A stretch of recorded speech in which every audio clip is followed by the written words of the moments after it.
All right, let's dive into one of the weirdest, most unforgettable stories ever written, Franz Kafka's The Metamorphosis. If you've ever felt like you just don't fit in, well, this story takes that to a whole new level. And Kafka does not mess around. The story just drops us right in with maybe the most famous opening line in literature. There's no warning, no explanation, just bam! Gregor Samsa is a giant bug. And right along with him, we're thrown into this completely bizarre, horrifying new reality. And this is where you immediately see Kafka's genius at work. Because what's the first thing Gregor worries about? It's not, hey, I have a shell and a million little eggs. Nope. It's about his very human, very mundane problems. I mean, look at this disconnect. It's just incredible. His reality is that he's a monstrous insect stuck on his back. But his mind? It's completely obsessed with missing the 7 o'clock train, his boss getting angry, and his parents' debt. This right here is the heart of what we call Kafkaesque. It's this idea that modern life, with its pointless jobs and endless anxieties, had already turned him into something less than human before the physical change. The bug thing, that just made it visible to everyone else. So the tension just keeps ratcheting up. The very world he's so anxious about is literally knocking on his bedroom door. His family is calling out to him, and then, oh great, the chief clerk from work shows up, basically demanding to know why he isn't at his desk. Gregor's trapped, you see, not just by his new body, but by all the expectations of a life he can no longer live.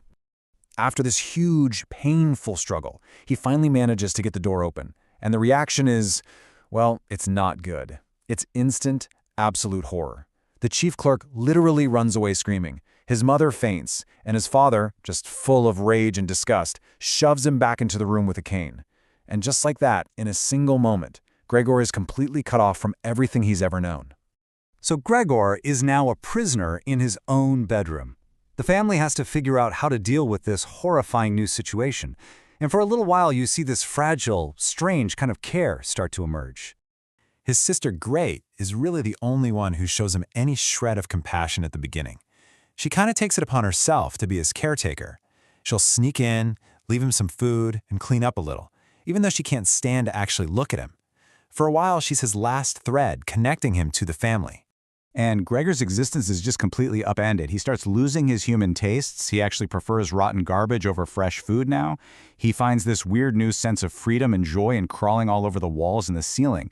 But the tragedy is he can only get this physical freedom by losing his humanity, spending his days hiding under a sofa, listening to the muffled sounds of the family he can never be a part of again. But, this fragile setup, it was never going to last. The family's patience starts to run out, and that leads us to the story's most violent and, really, it's the point of no return. It all starts with Greta. She thinks she's doing a good thing. She sees Gregor enjoying crawling around, so she gets this idea. Hey, let's take all the furniture out so he has more room. But to Gregor, this isn't kindness, it's erasure. They're removing the last physical evidence of his human life. He completely freaks out. That furniture, those objects, they are his past. They're his identity. So in this desperate move, he scurries up the wall and plasters his body over this one framed picture he loves, a picture of a woman in furs. He's trying to save the last piece of himself. Of course, his mother sees this and collapses in terror.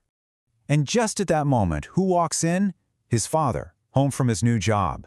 He doesn't see his son trying to save a memory. All he sees is a monster that's just attacked his wife. It's a total, tragic misreading of the situation. So, filled with rage, his father just starts grabbing apples from a fruit bowl and chucking them at him. And one of them hits its mark, lodging deep into Gregor's back. This isn't just a physical wound, it's symbolic. It's this permanent mark of his own family's violent rejection. He'll never recover from it. And it's what starts his long, slow decline. So now, Gregor is wounded, he's neglected, and his very existence has become this massive weight on the family. They're struggling for money, and whatever little compassion they had left, well, it's about to completely disappear. And the story makes a really brutal point here. Gregor's value to his family was, let's be honest, almost entirely financial. Now that he can't work, they have to take in 3 boarders to make ends meet, and these 3 strangers basically take over the house, pushing Gregor even further into the shadows. He's not even a person anymore. He's just a dirty secret they have to hide. Then we get one of the most heartbreaking scenes in the entire story. Greta starts playing her violin for the boarders. And the music, it touches something deep inside Gregor, something that's still human. It's like art is the only thing that can still reach him. So drawn by the beautiful sound, drawn towards his sister, he slowly crawls out of his room. Of course, the lodgers see him, and they're completely disgusted. The whole thing just blows up. And right there, it's Greta, the one who used to care for him, who delivers the final sentence. She tells her parents they have to stop thinking of this thing as Gregor. She won't even say his name, she just calls him it. And with that, the dehumanization is absolute. Hearing his own sisters say those words, that's the final blow. Gregor understands. He finally gets it. His being there is only causing them pain, and there's just no going back. Utterly defeated, he drags himself back to his room for the last time. And his final thoughts? They're of his family, but with tenderness and love. He accepts his fate. As the sun rises, he dies, quietly. In his last act, he chooses to set his family free from the burden that he's become. So the next morning, the cleaning lady finds his body. And the family's reaction? It's not grief. It's not sadness. It's this profound, overwhelming sense of relief. It's like a giant weight has been lifted. They literally thank God and decide to take the day off work to relax. Think about it. His death is their new beginning.